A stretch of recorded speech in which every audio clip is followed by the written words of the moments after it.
बिस्मिल्लाहिर्रहमानिर्रहीम। अस्सलाम वालेकुम नाजरीन, क्या आपने कभी अपनी मेडिकल रिपोर्ट हाथ में लेकर ये सोचा है ये सब नंबर आखिर कहते क्या हैं? कभी किसी ने कहा आपका कोलेस्ट्रॉल बढ़ा हुआ है और आप घबरा गए। कभी रिपोर्ट में हाई या लो लिखा होता है और समझ नहीं आया कि वाकई मसला कितना सीरियस है। मसला टेस्ट्स का नहीं, मसला इन्हें समझने का है। आज की वीडियो में हम सीखेंगे मेडिकल टेस्ट्स को आसान और सादा अंदाज में कैसे समझें। सबसे पहली बात कि मेडिकल टेस्ट क्यों किए जाते हैं। नाजरीन, मेडिकल टेस्ट करवाने के तीन बुनियादी मकासद हैं। पहला, बीमारी की तशखीस या डायग्नोसिस। दूसरा, बीमारी की निगरानी या मॉनिटरिंग। और तीसरा, बीमारी से पहले खतरे का अंदाजा यानी स्क्रीनिंग। तो ये तीन मकासद हैं और तीन मकासद के लिए मेडिकल टेस्ट किए जाते हैं। इसका मतलब ये है कि मेडिकल टेस्ट अंधेरे में रोशनी का काम करते हैं। टेस्ट का रिजल्ट अकेला फैसला नहीं करता, ये तो अपनी जहन में बात बिठा लें। और ये एक अहम उसूल यानी गोल्डन रूल है कि टेस्ट का रिजल्ट अकेला फैसला नहीं करता, बल्कि डॉक्टर फैसला करता है। आपकी हिस्ट्री, आपके फिजिकल एग्जामिनेशंस, इन सब को मिला के फैसला किया जाता है। यानी जब हमारे पास मरीज टेस्ट लाता है तो हम उन टेस्ट को देख के फैसला नहीं करते, हम टेस्ट का इलाज नहीं करते, हम उस मरीज, उस शख्स का इलाज करते हैं। और इलाज से पहले या उसकी तशखीस से पहले हम उसकी प्रॉपर हिस्ट्री लेते हैं, उसकी एग्जामिनेशन करते हैं, इसके बाद टेस्ट करते हैं और फिर हम फैसला करते हैं कि उस शख्स को आखिर में बीमारी क्या है। लिहाजा आप अपने टेस्ट को, अपनी रिपोर्ट्स को देखकर पैनिक ना करें, बल्कि इस कॉन्टेक्स्ट को समझें कि जब आप डॉक्टर के पास जाएंगे तो वो आपकी हिस्ट्री लेगा, एग्जामिनेशन करेगा और इसके बाद फिर वो फैसला करेगा कि आपको असल मसला है क्या। एक और इम्पॉर्टेंट बात कि टेस्ट को कैसे पढ़ें या basic understanding of a test. तो याद रखिएगा, इन इज एन ओवरऑल आपके ब्लड टेस्ट रिपोर्ट में तीन चीजें होती हैं। सबसे पहले तो ऑफ कोर्स वो आपका नाम वगैरह कि ये टेस्ट आप ही का है, किसी और का नहीं है, आपकी क्रेडेंशियल्स, आपका नाम क्या है, उम्र, वो कब टेस्ट किया, किस दिन किया, ये। दूसरा, फिर वो टेस्ट टेस्ट का नाम होता है। ये हीमोग्लोबिन का टेस्ट है, ये कोलेस्ट्रॉल का टेस्ट है, ये ब्लड शुगर का टेस्ट है, ये यूरिया क्रेट का टेस्ट है, ये लिवर फंक्शंस का टेस्ट है, ये किडनीज का टेस्ट है। ऊपर लिखा होता है कि ये टेस्ट किस चीज का हुआ है और किस चीज में हुआ है, ये ब्लड पे हुआ है, यूरिन पे हुआ है, बलगम पे हुआ है। तो ये इंफॉर्मेशन होती है। तो ये तो उस टेस्ट में जो आपको लिखाई होती है, एक तो पहला तो ये है कि वो आपकी क्रेडेंशियल्स होती हैं और दूसरा इस टेस्ट का नाम होता है। इसके बाद जो भी टेस्ट होते हैं उसकी एक वैल्यू होती है, उसका एक नंबर होता है जो कि आपके टेस्ट का रिजल्ट होता है। और उसके बाद एक और कॉलम में रेफरेंस रेंज होता है, यानी नॉर्मल हद क्या होती है। मसलन अगर आपका ब्लड शुगर है और और आपने खाली पेट किया हुआ है और उसके आगे लिखा हुआ है कि 100, तो उसके सामने एक रेंज होगा कि मसलन 60 से 1010 तक है, ये नॉर्मल है। तो अगर आपका इसी में रेंज के दरमियान है तो वो एक नॉर्मल ब्लड शुगर टेस्ट होगा। इसी तरह मसलन आपकी ALT या SGPT का आपने टेस्ट किया तो वो मसलन आपका 45 है और उस लेबोरेटरी का जो रेंज है वो मसलन 10 से लेकर 45 पे है, तो फिर भी आप नॉर्मल हैं। ठीक है, तो ये होता है। अच्छा, ये भी होता है कि यूनिट्स होते हैं, कोई इंटरनेशनल यूनिट्स में रिपोर्ट करता है, कोई कोई दूसरे पैरामीटर पे करता है। तो आप ये भी देखते हैं कि वो यूनिट्स क्या हैं या किस स्केल पे उस टेस्ट की रिपोर्ट आई है।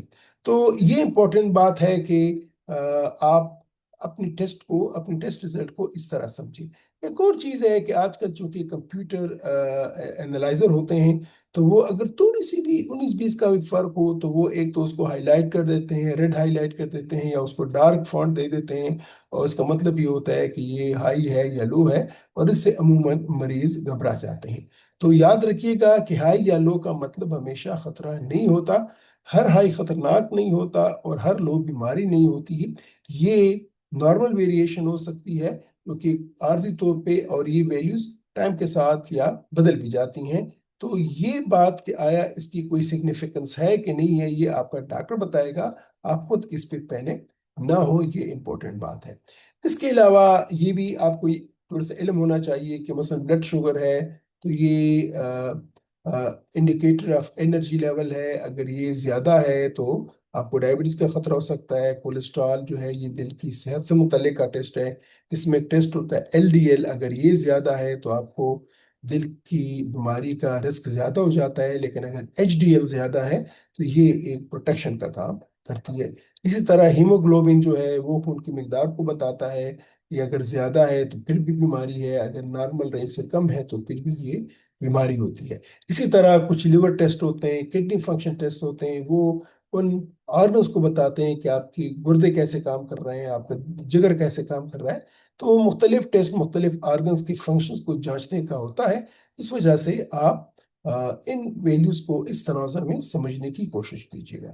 ایک اور امپورٹنٹ بات کہ اوور ٹیسٹنگ اور اننیسیسری ٹیسٹ بھی ایک پاکستان میں ہم دیکھتے ہیں بہت بڑا مسئلہ ہے، کہ ایک کامن مسئلہ ہے لیکن ایک عام بیماری ہوگی اور اس کے لیے مریض ہمیں بولتے ہیں کہ یہ بھی ٹیسٹ کرو، یہ بھی ٹیسٹ کرو، یعنی بغیر ضرورت کے ٹیسٹ کیے جاتے ہیں، اور ہر چھوٹی بات پر مکمل پینل بھی نقصان دہ ہوتا ہے۔ عموماً مثلاً یہ ٹائیفائڈ، وہ ایسا کچھ ٹیسٹ جو کہ وڈال ہے، ٹائفیڈائٹ ہے، جو کہ اب آج متروک ہو چکے ہیں، لیکن پھر بھی مریض وہ کہیں سے کروا لیتے ہیں، اور ان کے جب ریزلٹس آتے ہیں یہ اینٹی باڈیز ہوتی ہیں، اور اس کے بعد پھر وہ پریشان ہوتے ہیں، وہ بالکل ہی ڈپریشن کا شکار ہو جاتے ہیں کہ ہماری یہ بیماری کیوں نہیں جا رہی، وجہ کیا ہے، ایشو کیا ہے۔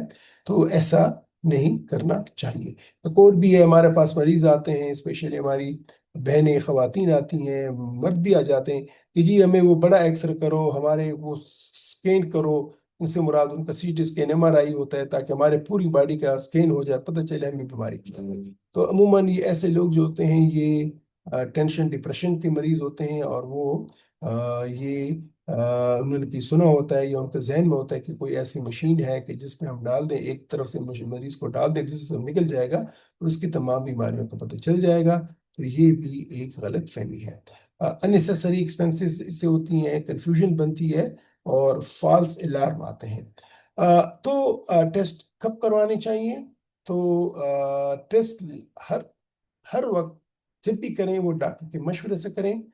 یہ روٹین چیک اپ میں بھی ہو سکتے ہیں، یا اگر اس فیکٹرز کی بنیاد پر بھی آپ کے ٹیسٹ ہو سکتے ہیں، اور یہ ڈاکٹر آپ کو بتائے گا کہ آپ کو کون سے ٹیسٹ کب کرنے چاہیے۔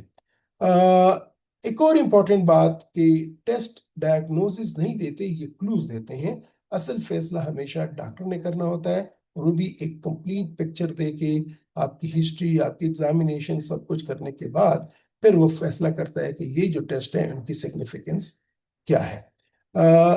جو میں آپ سے کہنا چاہوں گا وہ یہ ہوگا کہ جب بھی آپ کوئی ٹیسٹ کریں، اس ٹیسٹ کو آپ ایک فائل میں محفوظ رکھیں، اس کو ایک ڈیٹ وائز آپ رکھیں، اور کس تاریخ پہ کون سا ہوا تھا، جو پہلے ہوا تھا وہ پہلے رکھیں، جو بعد میں ہوا تھا وہ بعد میں رکھیں، تاکہ جو آپ اگر آپ اس کو ڈاکٹر کے پاس لے کے جائیں یا خود دیکھیں تو آپ ایک ڈیزیز کی پروگرس فیل کریں۔ مثلا اگر کسی کو شوگر کی بیماری ہے اور وہ وقتاً فوقتاً بلڈ شوگر کر رہا ہے، کبھی نہار پیٹ، کبھی خالی پیٹ، کبھی وہ 3 مہینے کا test H B A one C, ساتھ میں کوئی کولیسٹرول کا ٹیسٹ کر رہا ہے یا یورین کا ٹیسٹ کر رہا ہے، تو وہ اس کو سیکوینس وائز فائل میں رکھے، کہ جب آپ خود اس کو فالو کریں یا آپ کا ڈاکٹر فالو کرے گا تو اس کو پتہ چلے گا کہ اوور ٹائم 1-2 سالوں میں، چند مہینوں میں آپ کی بیماری کی نوعیت کیسی ہے، اسٹیبل ہے، اچھی ہو رہی ہے یا خراب ہو رہی ہے۔ تو یہ ڈاکٹر کو بھی کافی فائدہ پہنچا دیتا ہے۔ ہمارے پاس عموماً مریض آتے ہیں، ایک بہت بڑی فائل ہے، بہت زیادہ گٹلی سے لے آتے ہیں کہ جناب علی یہ ہمارے ٹیسٹ ہیں، اور دیکھیں کوئی